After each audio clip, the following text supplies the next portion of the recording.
Picture waking each day with a subtle unease gnawing at your core. There's no immediate threat, yet something feels misaligned. You're exhausted before the morning even unfolds. Your mind feels like a jigsaw puzzle with missing pieces. Your emotions seem to have a life of their own. Your ability to concentrate slips through your fingers. Deep inside, you know it. Your vitality is slipping away. But where is it vanishing to? What or who is siphoning it off? Now consider this.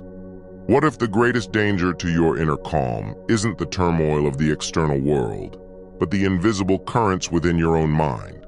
What if safeguarding your energy isn't only about drawing lines with others, but also facing the hidden corners of yourself you've overlooked, suppressed, or never even recognized?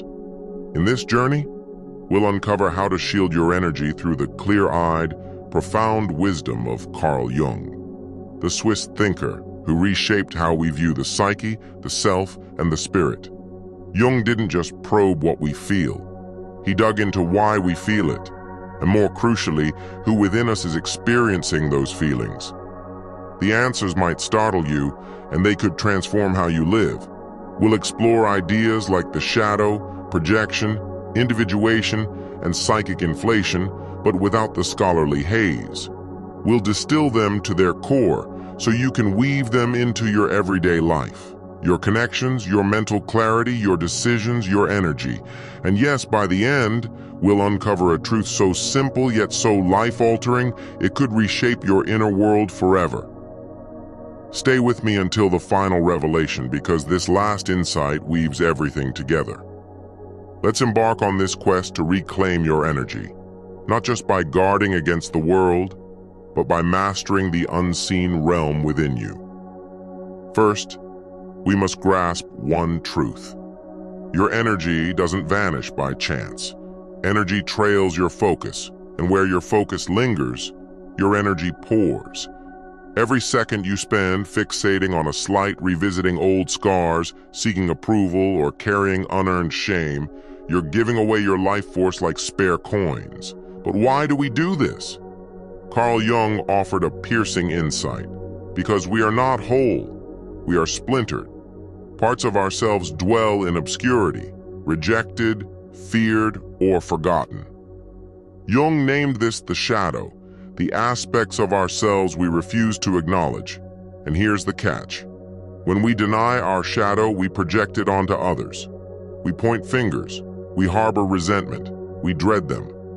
But often, what we perceive in others is what we've refused to confront within.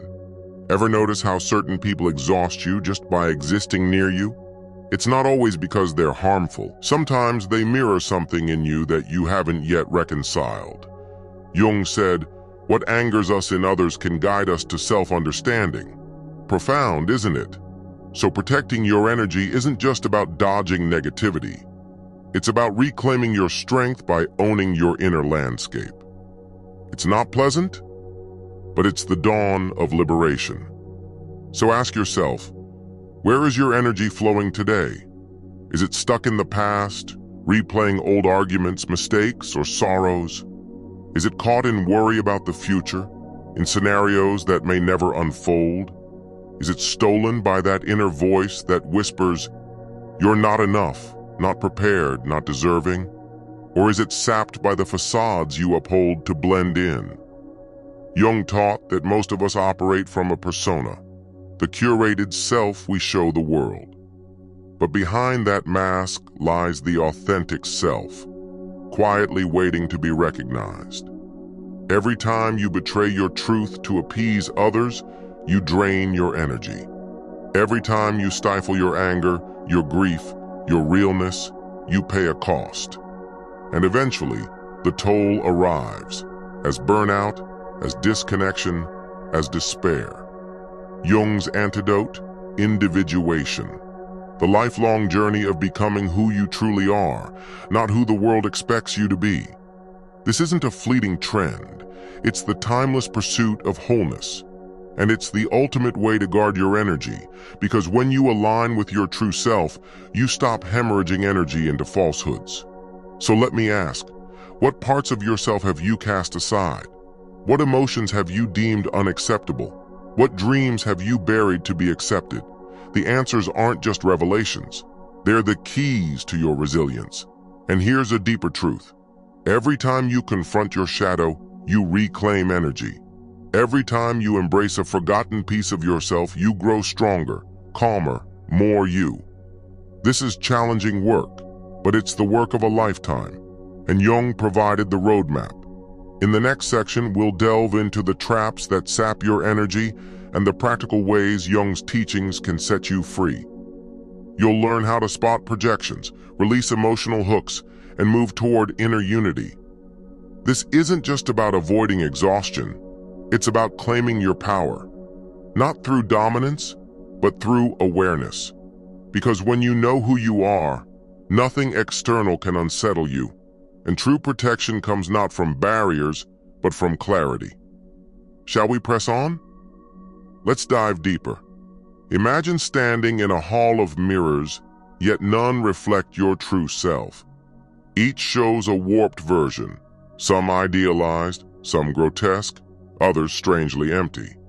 These mirrors are the people in your life. They reflect not who you are, but who you believe you are, and often who you fear you might be. Carl Jung cautioned about the peril of projection, the unconscious habit of casting parts of ourselves onto others. We project our jealousy, our guilt, our unfulfilled aspirations, and even our unacknowledged traits, distorting reality and creating imagined foes. The instant you decide they're the issue, you surrender your power.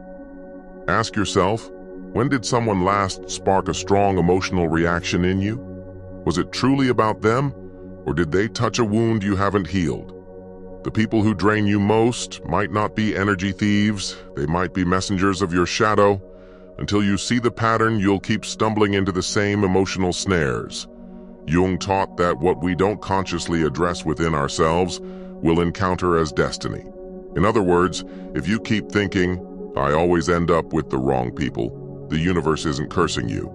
Your unconscious is signaling for your attention, not to punish you, but to awaken you.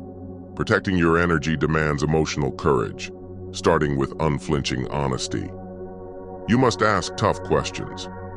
What cycles keep repeating in my life? What do I condemn in others? What pain am I sidestepping? Because awareness is the first shield. Let's unpack 3 unconscious habits that quietly erode your energy. First, over-identifying with the persona.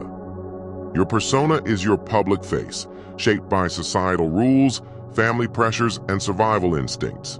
It's not inherently wrong. We all need a workable identity. But trouble brews when you mistake this mask for your essence. When you live solely for image, status, or validation, you drift from your soul. And that spiritual disconnection is a profound form of fatigue. Second, unaddressed emotional complexes. Jung described complexes as charged clusters of memories and beliefs that lurk beneath awareness. These are the emotional triggers that flare when someone hits a sore spot. Unexamined, they divert energy from your conscious control, leaving you reactive, guarded, and depleted. But when you approach them with curiosity, not blame, they begin to loosen, and in their place, you regain strength. Third, psychic inflation. This is subtle but significant. It occurs when the ego latches onto something larger, an ideal, a role, a cause, and loses perspective. Jung warned that when you see yourself as the healer, the hero, the enlightened one, you risk spiritual pride. This inflation invites chaos, as your unconscious seeks to humble the ego through external challenges.